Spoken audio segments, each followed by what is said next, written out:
ஒரு குழந்தை தன் கருவறையில் கருவாகி விதையாகும் போதே அது பற்றிய கனவுகளும் அந்த தாயின் உள்ளத்தில் உருவாக ஆரம்பிக்கிறது. குழந்தை வளர வளர தாயின் கனவும் வளர்ந்து கொண்டே போகிறது. தன் குழந்தை ஒரு வைத்தியராகவோ, பொறியியலாளராகவோ, விஞ்ஞானியாகவோ, கல்விமானாகவோ அல்லது வேறு ஒரு சிறந்த நிலைக்கு வர வேண்டும் என்று ஒவ்வொரு தாய்க்கும் கனவு இருந்து கொண்டே இருக்கும். ஆனால் எல்லா குழந்தைகளாலும் தம் தாயின் விருப்பத்தை பூர்த்தி செய்ய முடியாமல் போய்விடுகிறது. ஒரு சிலர் மட்டுமே தம்மை பெற்ற தாயின் கனவு நனவாக வேண்டும் என்று எத்தனையோ சவால்களையும் துன்பங்களையும் எதிர்கொண்டு தன் முயற்சியில் வெற்றி பெறுகிறார்கள். குடும்பத்தின் கனவை தன் உயிர் மூச்சாக கொண்டு அதை நனவாக்குவதற்காக வாழ்வின் ஒவ்வொரு மணித்துளிகளையும் செலவு செய்தார்களோ, அந்த கனவு நிறைவேறப் போகும் வேளையில் எதிர்பாராமல் ஏற்பட்ட பூகம்பத்தால் அவர்களது வாழ்வின் ஆதாரமே ஆடிப்போகிறது. 2006ஆம் ஆண்டு ஆவணி மாதம் பல்லாண்டுகளாக கட்டிய கோட்டை ஒரே நொடியில் நொறுங்கி போகிறது. எதிர்காலம், அதை பற்றிய எண்ணம் கூட பயமுறுத்தும் நிலை. கண்ணு கட்டிய தூரம் வரை சூனியம்தான். இந்த இளைஞனின் நிலைக்கு என்ன காரணம்? சுரேஷ் சுரேஷ்காந்தராஜா. வல்வெட்டித்துறை இவரின் பிறப்பிடம். இலங்கை இந்திய இராணுவங்களின் ஈவிரக்கமற்ற வெறியாட்டங்களை அடிக்கடி சந்தித்த ஊர்.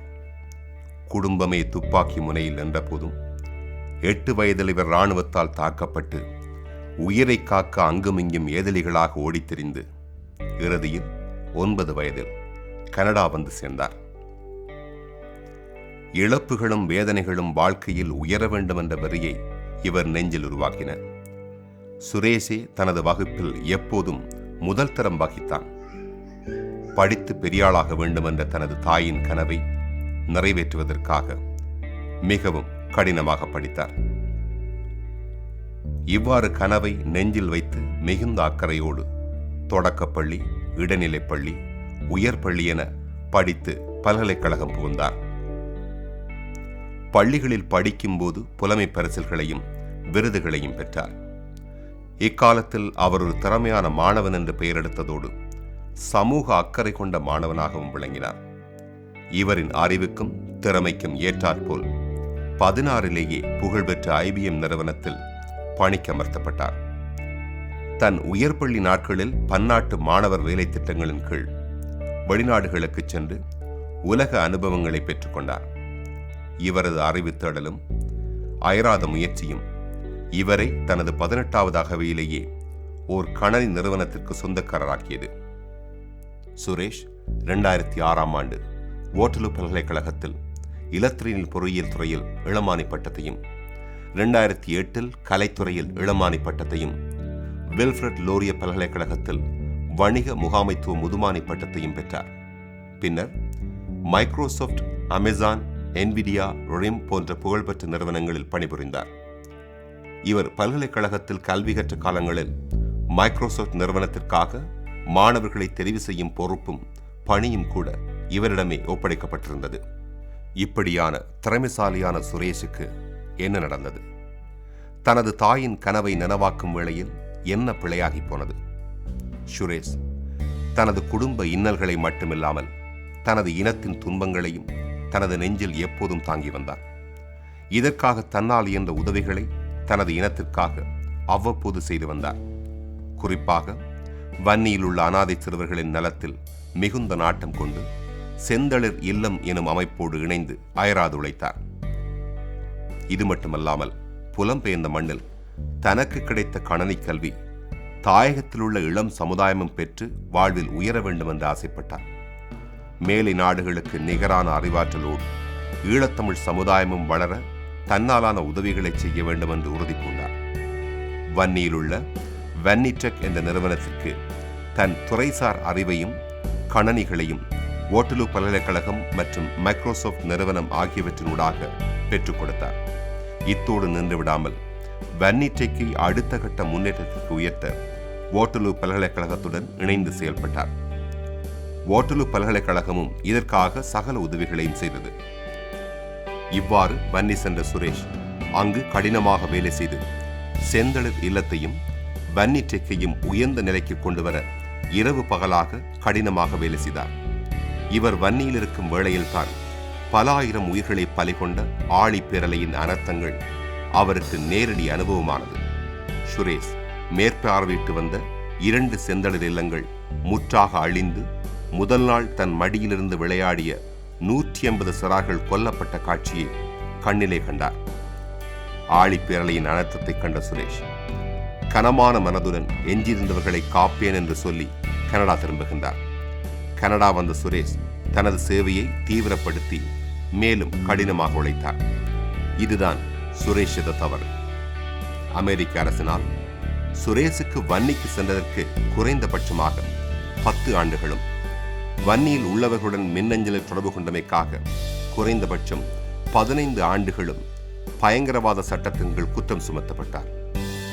இதில் குறிப்பிட வேண்டியது சுரேஷ் செய்த இச்செயல்கள் கனடாவிலோ அல்லது இலங்கையிலோ குற்றமில்லை. அதேபடி கனடாவில் உள்ள சுரேஷுக்கு அமெரிக்கா தண்டனை தரலாம் என்று எண்ணுவீர்கள். அது வேறு ஒன்றுமில்லை.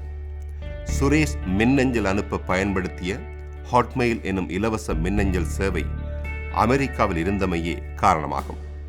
சுரேஷ் குற்றங்கள் பயங்கரவாதிகளுக்கு ஆயுதம் வாங்க எத்தனித்ததோ அல்லது பயங்கரவாத செயல் அமெரிக்காவில் புரிய எத்தனித்ததோ இல்லை. பயங்கரவாதிகள் என்று தங்களால் வரையறுக்கப்பட்ட விடுதலை புலிகளின் கட்டுப்பாட்டில் இருந்த வன்னிக்கு சுரேஷ் போனதும் அங்கு உள்ளவர்களுடன் மின்னஞ்சலில் தொடர்பு கொண்டதுமே காரணமாகும், வேறொன்றுமில்லை. சுரேஷ் பல்கலைக்கழகத்தை மிகவும் சிறப்பாக முடித்து தனது தாயாரின் கனவான ஒரு சிறப்பான வேலையை மைக்ரோசாப்டில் நிரந்தரமாக ஆரம்பிப்பதற்கு ஒரு சில வாரங்கள் முன்னரே கைது செய்யப்பட்டார். குடும்பத்தின் மூத்த பிள்ளையாக குடும்பத்தின் பொறுப்பையெல்லாம் தனது தோளில் சுமந்த சுரேஷ் திடீரென இல்லாது போனது சுரேஷின் குடும்பத்தை பேரிடியில் ஆழ்த்தியது. சிறுவர்களாகிய தனது 3 தம்பிமார்களுக்கும் ஒரு வழிகாட்டியாக இருந்த சுரேஷ் இல்லாமல் போனது அவரது தம்பிகளின் கல்வியில் பாதிப்பை ஏற்படுத்தியது.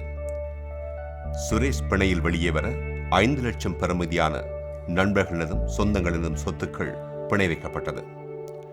4 வருடங்கள் சுரேஷும் அவரது குடும்பமும் நண்பர்களும் தம்மிடம் இருந்த பணமெல்லாம் செலவழித்து கடன் வாங்கியும் சுமார் $250,000 செலவு செய்து சுரேஷை அமெரிக்காவுக்கு நாடு கடத்தக்கூடாதென சட்டத்தோடு வாதாடினார்கள். பிணையில் வெளியே வந்த சுரேஷின் மீது பயங்கரவாத குற்றச்சாட்டு சுமத்தப்பட்டதால் வேலை வாய்ப்புகள் இல்லாமல் போனது. இதனால் இளையவனான சுரேஷின் தம்பி படிப்பை நிறுத்தி வேலை பார்க்கும் கட்டாயத்துக்கு தள்ளப்பட்டான். இதையெல்லாம் பொறுத்து சுரேஷை நாடு கடத்த கனடிய சட்டம் இடம் கொடுக்காது என்று போராடிய சுரேஷுக்கும் அவரது குடும்பத்திற்கும் ஏமாற்றம்தான் வந்தது. சுரேஷின் மேல் சுமத்தப்பட்ட குற்றங்கள் 25 வருட சிறை தண்டனைக்குரியது.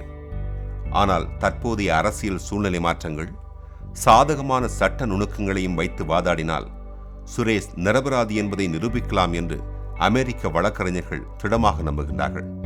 ஆனால் இந்த சட்ட நடவடிக்கையை முன்னெடுக்க தடையாக இருப்பது பணம் மட்டுமே. அமெரிக்காவில் சுரேஷின் வழக்கை சாதகமான முடிவுக்கு கொண்டு வர சில லட்சங்கள் அவசியம் தேவையாகின்றது. பணம் கிடைக்காத பட்சத்தில் 25 வருட சிறை தண்டனைக்கு சுரேஷ் உட்படுவது தவிர்க்க முடியாதது. சுரேஷின் கனவும் அவரது தாயாரின் கனவும் நனவாகும் போதே சுக்குநூறாக உடைந்தது மட்டுமில்லாமல் சுரேஷின் வாழ்க்கையே அழியும் நிலைமைக்கு வந்துள்ளது. சுரேஷ் செய்த ஒரே குற்றம் இன்னலுறும் தனது இனத்திற்காக மனிதாபிமானமுள்ள மனிதனாக உண்மையாகவே உழைத்தது. மனிதாபிமானமுள்ள ஒரு இளைஞனின் வாழ்வை இருட்டரிலிருந்து காப்பதற்கு நேயமுள்ள உங்களின் உதவிகளை கோரி நிற்கிறோம். நீங்களே சொல்லுங்கள், இந்த தண்டனை சுரேஷுக்கோ அவரது குடும்பத்திற்கோ தேவைதானா?